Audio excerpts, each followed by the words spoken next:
Power does not punish the ruthless. It rewards them. Take a moment to look around the world. Really examine it. The ones who rise the fastest are never the ones who play by the rules. They smile. They shake hands, but deep down, they are calculating their next move. Their kindness is a mask, a disguise for what lies beneath. They speak of principles while quietly sharpening their blades. And you've been taught to fight with rules. You've been told that fairness is what makes you honorable. But fairness is a leash. It keeps you predictable, while others, less talented, less deserving, surge ahead because they have no such constraints. Machiavelli understood this centuries ago. He wrote, 4 men, surrounded by enemies, men who could not afford to hesitate. He taught them how to bend loyalty, how to weaponize virtue, how to win without apology. Those lessons are not ancient history. They are eternal. This isn't about becoming cruel for its own sake. It's about survival. It's about never letting another man's sense of morality determine your fate. The world doesn't respect virtue.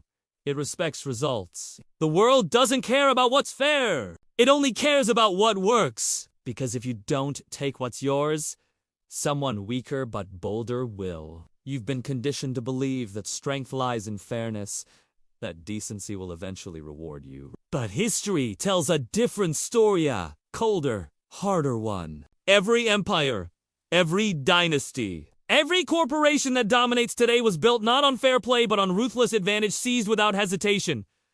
Power is not a debate. It is not an arena where men win by following the rules. It is a silent war where only those willing to do what others won't survive. The world does not reward virtue. It rewards leverage. And leverage is rarely earned by being nice. Think of the people who seem to outrun you in life. They aren't always smarter, stronger, or more disciplined. But they have one quality you've been reluctant to develop. The willingness to cut ties, to act without hesitation, to prioritize results over reputation. While you hesitate, questioning if something is right, they have already made their move. And when the dust settles, no one remembers who played fair. They only remember who won. Machiavelli warned princes never to rely on the goodness of others. Human beings are driven by fear, greed, and ambition. Even those who appear noble serve themselves first. If you refuse to acknowledge this, you will be blindsided over and over again. Ruthlessness is not blind cruelty. It is discipline. It is clarity. It means doing what is necessary without drowning in guilt or hesitation. A ruler who refuses to be ruthless is not merciful. He is weak. And weakness in power is a crime that others will punish. The first step is accepting a brutal truth. Fairness is a myth designed to keep you obedient. Look at any workplace, any government, any battlefield.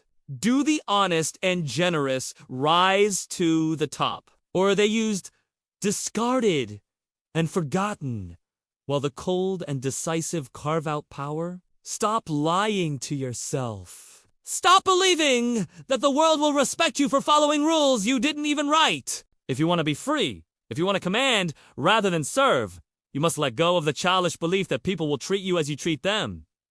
They won't. When you stop expecting fairness, you stop being shocked by betrayal. You stop wasting energy on outrage. And you start preparing. That is the first weapon of the ruthless. Understanding reality exactly as it is, without illusions, without sentiment. Do not confuse this with becoming a villain. You do not need to be openly cruel. In fact, the most effective power is quiet, invisible. You do not announce ruthlessness. You simply act when others hesitate. You choose decisive moves over endless moral debates. You learn when to strike and when to smile while hiding the blade. From this moment on, your question must change. Stop asking, how can I win while staying good? And start asking, how can I win? Period. Morality is a luxury for those who already hold power.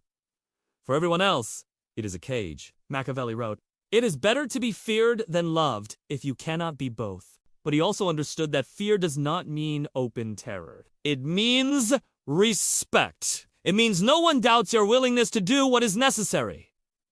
That is what ruthlessness creates. Not chaos, but authority. History is littered with the corpses of men who tried to be good. They believed that decency alone would shield them. They assumed that if they harmed no one would harm them. But the world does not operate on moral balance. It operates on power, and power is drawn to boldness, not goodness. Look around.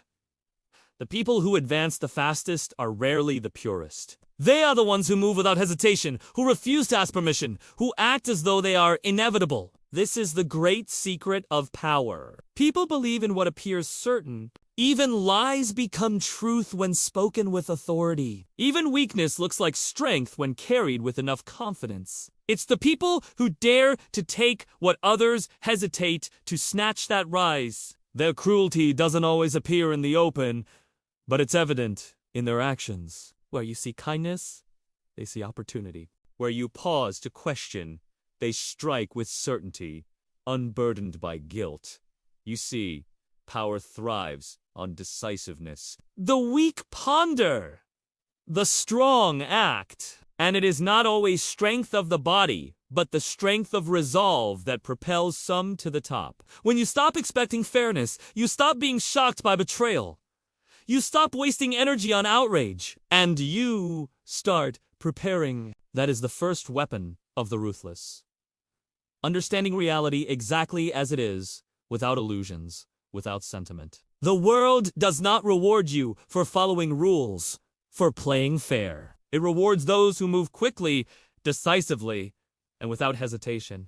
The moment you stop expecting fairness is the moment you free yourself from the weight of others' actions and start dictating your own fate. Fairness was never your alliate, was a leash, a chain that kept you predictable, safe, and stagnant. The ruthless, however, have learned to thrive in chaos. They understand that while fairness may promise honor, it often leaves you exposed and vulnerable. This is not about becoming cruel for its own sake. It's about survival, about ensuring that you are never left behind. You must recognize that your hesitation is your greatest weakness. When you pause, wondering if something is right or fair, others have already moved forward, securing their own advantage. This is the difference between a ruler and a servant. A ruler moves without hesitation, while the servant is trapped in the cycle of doubt, constantly second-guessing. When you stop questioning, you open the door to acting swiftly. You become someone others fear, not because you are vicious, but because you have removed the constraints of fairness and morality. And in that removal, you find freedom. The world doesn't care about your moral compass, it cares about what you accomplish. Power belongs to those who can make decisions without being bogged down by what's right or wrong. Fairness is a myth told to keep you obedient. It's a tool used by those in power to keep you in line. The system teaches you to be kind, to be decent, and to believe that decency will eventually reward you.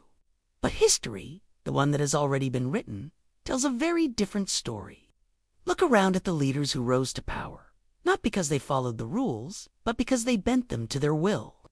Every empire, every corporation, and every dynasty was built by those willing to disregard fairness and seize what was rightfully theirs.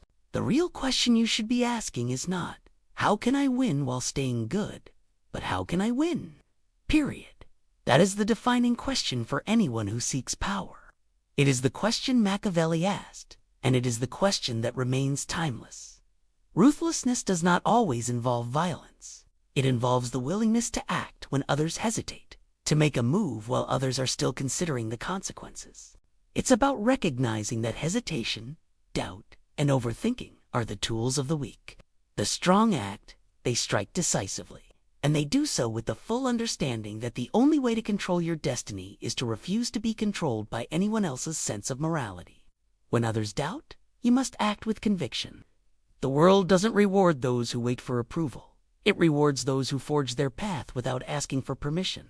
This is how you become not just a player in the game, but the one who defines the rules. The ruthless do not play by others' rules. They create their own. It is time to stop wondering if something is right or fair. The ruthless do not question whether something is right.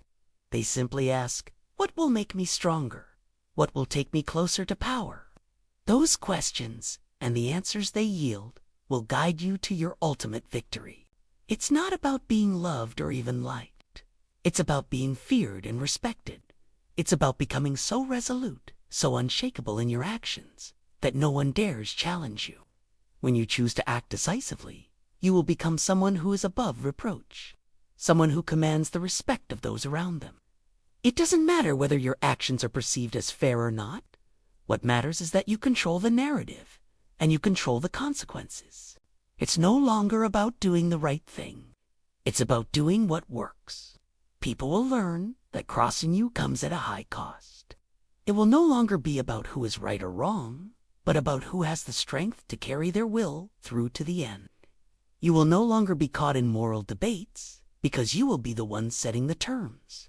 The moment you embrace this shift in mindset, you stop being a player in the game. You become the game itself. This is the great secret of power.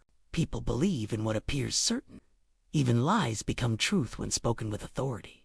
Even weakness looks like strength when carried with enough confidence. This is why Machiavelli warned leaders never to rely on their reputation for kindness. A reputation for kindness invites predators. They know you will hesitate before you strike back. They know you fear appearing cruel. That hesitation is fatal. The ruthless do not win because they are smarter or stronger. They win because they do not pause. Where you weigh options, they seize opportunities. Where you worry about being liked, they focus only on being obeyed. Consider Cherbuliez, the man Machiavelli admired most. Bulia's power was not built on fairness.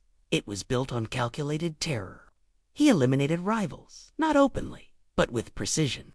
He staged acts of justice so severe that no one dared betray him twice. And yet, to the people, he appeared as a savior. They didn't see the knife behind the smile. They only saw that he could deliver results. That is the paradox of ruthlessness. When executed correctly, it doesn't look like ruthlessness at all. It looks like strength. It looks like leadership. People crave order, and they will follow the man who provides it, no matter how many throats he had to cut to achieve it. But boldness alone is not enough.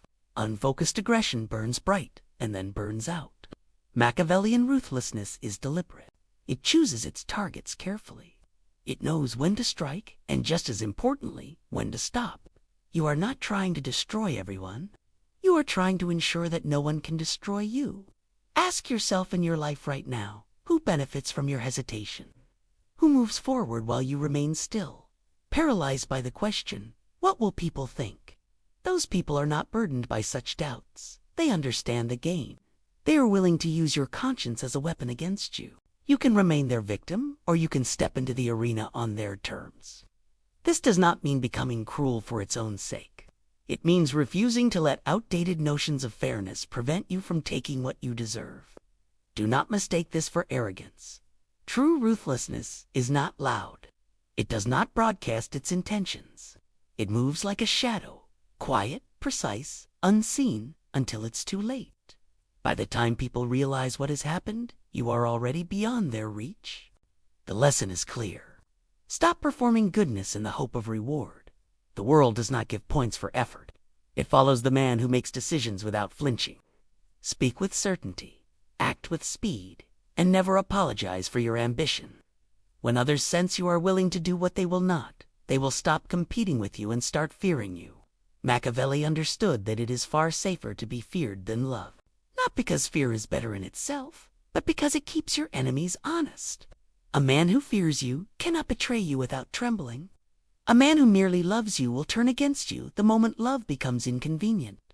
This is how power consolidates, not through kindness, but through respect.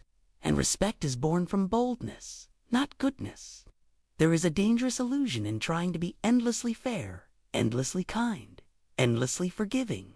It makes you look noble, yes, but it also makes you predictable, weak, and safe to attack. In the game of power, hesitation is blood in the water, and the sharks will circle. Machiavelli warned that cruelty, when used well, is not a vice, but a necessity. The key is not to be savage all the time. It is to be precise. The weak man lashes out blindly, punishing everyone around him in bursts of anger.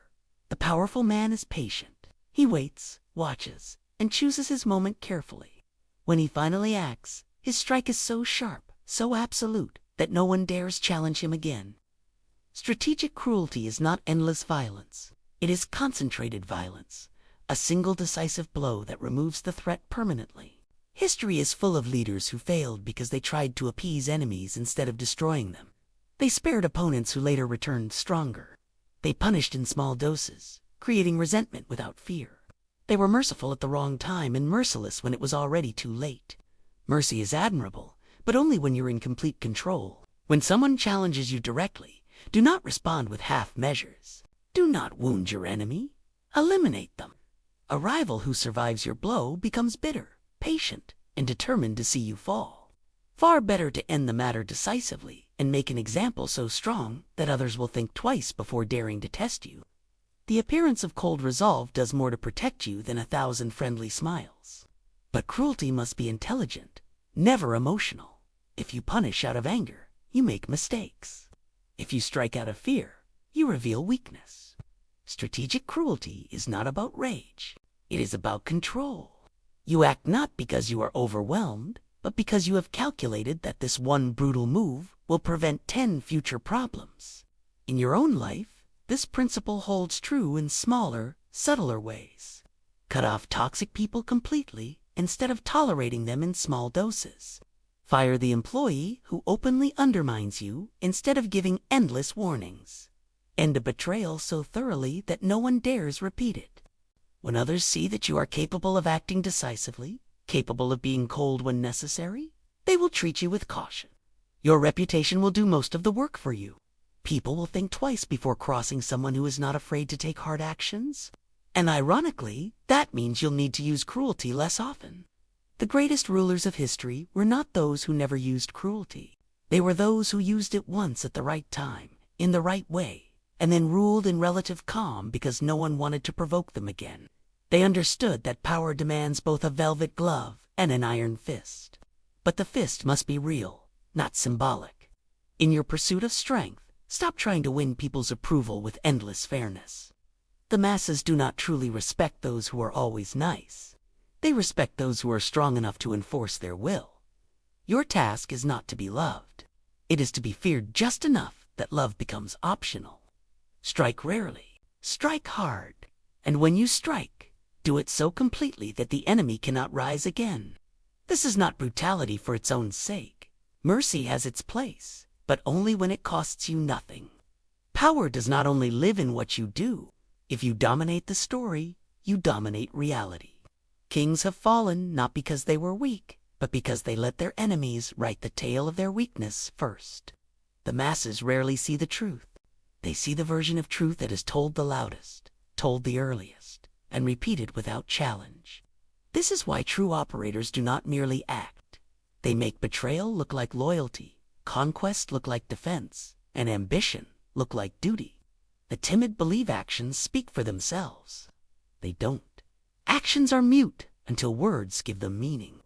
Frame it as necessary justice, and the crowd will cheer while your enemy bleeds out. Consider how rulers throughout history staged their own virtues. They preached peace while sharpening their swords by shaping the narrative. They made their power seem natural, even righteous. A Machiavellian understands that narrative is armor. Lies are crude weapons. Narratives are elegant.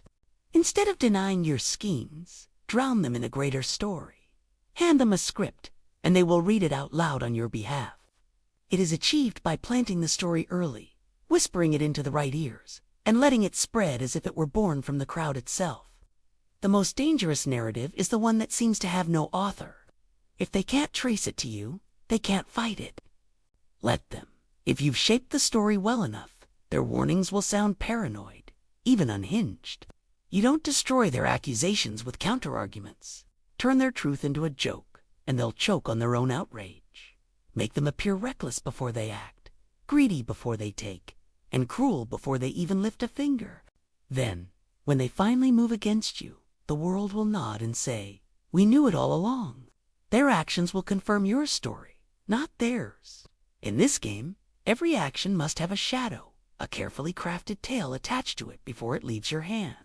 If you give others the space to define your moves, you've already lost half the battle. You may crush one rival, but if you let the story paint you as dangerous to everyone, you will unite all enemies against you. Craft the tale so that your rise looks inevitable and your enemies look suicidal for resisting. Make them fear the crowd's judgment more than your blade. You can lose ground and convince the world it was part of your plan. You can do anything as long as you decide what it means before anyone else can. Power doesn't belong to the person who makes the move. Most men scramble to control actions. Who does what? Who says what? Who goes where? But the truly ruthless control the aftermath. They sit in the shadows, shaping the penalties, rewards, and narratives that follow. When you master consequences, you no longer need to bark orders or demand loyalty. Consider how empires behaved. Rome didn't just crush enemies on the battlefield. It salted their fields, erased their names, and rewrote history so they barely existed. The punishment was not a moment of pain, but a permanent lesson carved into stone. That's how you must think, not in terms of wins or losses, but in terms of shaping the memory of what happens when someone opposes you. To do this, you must keep emotional distance. Never react impulsively. A fool strikes back in anger, making the cost of crossing him unpredictable and therefore ignorable. A Machiavellian calculatus. He waits. He punishes in a way that not only destroys his enemy, but instructs everyone else watching. A single, well-chosen consequence can prevent 10 future betrayals. This power requires preparation. Build leverage quietly. Secrets, debts, obligations. Design your relationships so others depend on your favor, not on abstract principles of loyalty. Then, when someone dares to step out of line, you don't need to scream or threaten. Perhaps you let them twist in uncertainty for months. The point is not cruelty for its own sake. The point is order. When people learn you control consequences, they stop worrying about whether you're right or wrong. They simply stay out of your way. Just as no one argues with gravity, no one argues with a man who makes the cost of defiance too high to bear. In every move you make, ask yourself, if this person resists me, can I decide what happens to them? If the answer is no, you're still playing the surface game. If the answer is yes, you've reached the deep game, the level where Machiavelli's princes ruled without needing to raise their voices. Controlling consequences is not about appearing ruthless. It's about quietly ensuring that every road leads back to you, and only you decide whether that road ends in reward or ruin. If you're ready to stop living like prey, to sharpen your mind and become untouchable, then stay with this channel. Every week, we dig deeper into the strategies that separate rulers from the ruled.